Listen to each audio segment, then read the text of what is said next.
हाँ, नमस्कार। जैसा कि आप लोग देख रहे हैं कि पदवर्ग समिति में अनुशंसा के लिए गई थी और वहाँ से अनुशंसा कर दी गई है। जहाँ तक सीटों की बात है तो वही बात हो गई, खोदा पहाड़ निकली चूहिया। कहने का मतलब यह है कि नाम बीपीएससी और काम ग्रुप डी का, ठीक है। वेतन संरक्षण संबंधी जो भी चीज़ें हैं वो तो अलग बात है, लेकिन अगर सीटों की बात करें तो बहुत ज़्यादा खुश होने की का कोई कारण नहीं बनता है। जैसे 6 to 8 का जो सीट है वो लगभग समाप्ति कर दिया गया है, अब उसको प्रमोशन से भरा जाएगा। अब इसमें दो बातें आ रही है। अगर 6 to 8 के सीट को प्रमोशन से भरा जाएगा 1 to 5 के शिक्षकों के द्वारा, तो फिर माध्यमिक शिक्षकों के द्वारा भी उच्चतर माध्यमिक के सीटों को भरा जाना चाहिए प्रमोशन के द्वारा। जिसने पीजी कर लिया उसको प्रमोट किया जाए। तो ये दो बातें हैं, दो तरह की बातें हैं। एक बात ये हो गई। दूसरी बात ये है कि 1 to 5 में तो खैर ठीक ठाक सीट है, अच्छी खासी सीट है, 85,000 समथिंग। इसमें उर्दू बंगला अलग कर दिया जाए तो फिर भी 60-65 हज़ार के लगभग में सीटें हैं, ठीक है। जिसमें 50% रिजर्वेशन है महिलाओं का, तो 42 हज़ार लगभग महिलाओं की सीट हो जाती है और बाद बाकी पुरुष पर। तो पुरुष में थोड़ा सा कंपटीशन तो है, फिर भी अन्य एग्ज़ाम के दूसरे परीक्षा की बात करें तो यहाँ फ़िल्टर है तो भीड़ कम होगी।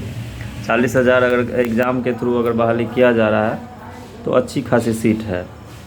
एक बात ये हो गई। 6 to 8 में सीट ही नहीं है। अब जो सीटें दिख रही है 1700 लगभग, वो है विशेष बीएड वालों के लिए, ठीक है। उसमें स्पष्ट लिखा हुआ है कि विशेष अध्यापक के लिए की नियुक्ति के संदर्भ में है।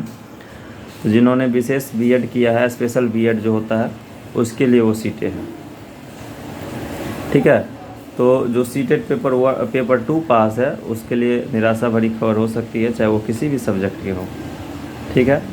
9 to 10th में 3300 समथिंग कुछ सीट है, जो एक बार कैबिनेट में अप्रूव हुआ था, उसी सीट को यहाँ कर दिया गया है, ठीक है। इसमें जो छठे चरण या उससे पहले 2011 वाला जो नियोजित टीचर है, उससे जो पद रिक्त रह गए उस पद को स्वतः ही समाप्त कर दिया गया है, ठीक है। यानी नियोजन के माध्यम से जो सीटें खाली थी उस सीटों को समाप्त कर दिया गया है, ठीक है। अब जो भी नई बहालियाँ होंगी वो इसी के माध्यम से होगी। वो जैसे जैसे नियोजित टीचर रिटायर होंगे उनका सीट वैसे ही समाप्त हो जाएगा, स्वतः समाप्त होता जाएगा, ठीक है। ये बातें हो गई। तो पूर्व में जो सीटें खाली थी, रिक्त थी, उसको नहीं ऐड किया गया है। नए जो पद सृजित किए गए थे, हमको लगता है 1-2 साल पहले ये पद सृजित किए गए थे 33,000, 5400 करके कुछ सीटें थी सब्जेक्ट वाइज, उसमें ये बातें हो गई। 10+2 में जहाँ तक बात है तो उसमें अच्छी खासी सीटें हैं, लेकिन उसमें 13-14 सब्जेक्ट भी हैं। बहुत सारे सब्जेक्ट का एग्ज़ाम भी नहीं हुआ पेपर 2 में।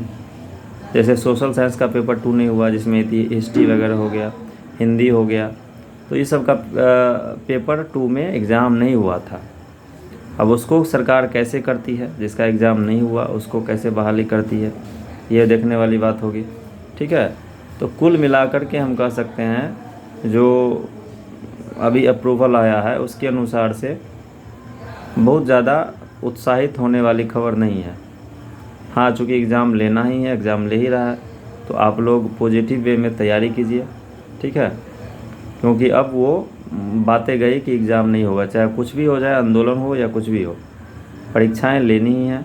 हाँ, इसमें दो बातें, एक बात हो सकती है कि चूँकि मुझे जो जैसा लग रहा है, या चूँकि सरकार अभी तक नियमावली हो, रिक्ति का तो लगभग आ ही गया है, परीक्षा का सिलेबस हो, परीक्षा का पैटर्न हो, उस पर अभी सरकार का कोई जवाब नहीं आया है। तो हो सकता है कि 1 सप्ताह 2 सप्ताह में सरकार इस पर स्पष्टीकरण दे। उसी दिन विज्ञापन है, विज्ञापन लेकर के स्पष्टीकरण दे सरकार, विज्ञापन के साथ आकर के प्रेस कॉन्फ्रेंस के माध्यम से हो या किसी भी माध्यम से सरकार अपना स्पष्टीकरण दे।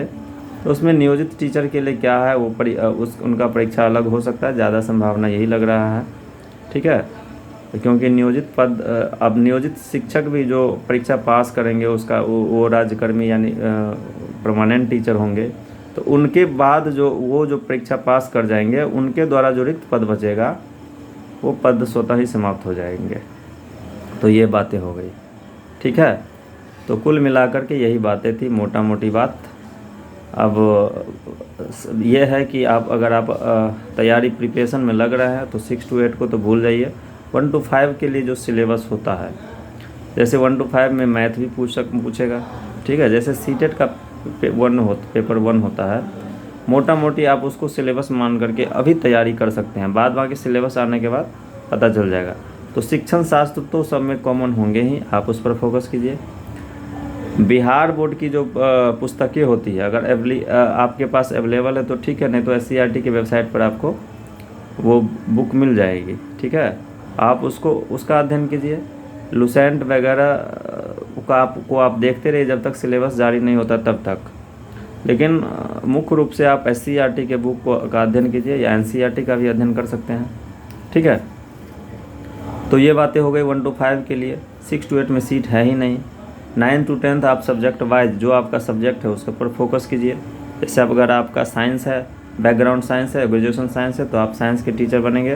तो आपको 9th 10th 6th 7th 8th 9th 10th 11th 12th का आपको पकड़ होना चाहिए साइंस पर। इतिहास साइंस में हो गया आपका फिजिक्स, केमिस्ट्री, बायोलॉजी, मैथ भी हो गया, ठीक है। तो वो चीज़ें हो गई। PGT वालों के लिए आपका जो PG में सब्जेक्ट है, जैसे अगर आप लैंग्वेज के टीचर हैं तो हिंदी है तो हिंदी पर फोकस कीजिए। आपका केमिस्ट्री PG में है तो सिर्फ केमिस्ट्री पर फोकस कीजिए, ठीक है। ये बातें हो गई। सोशल साइंस का अगर 9th 10th है तो आप SCERT का बुक पढ़ सकते हैं, 9वीं 10वीं 11वीं 12वीं, ठीक है। तो ये कुल मिलाकर के बातें हो गई। खैर जो भी हो, सरकार का जो भी निर्णय रहा हो, विरोध करना अलग बात है, समर्थन करना अलग बात है, लेकिन आपको तैयारी में लगे रहना है, ठीक है। जो भी होगा सबके लिए होगा। पॉजिटिव वे में तैयारी करें, ठीक है। अगले वीडियो में फिर मिलते हैं, तब तक के लिए गुड डे, टेक केयर।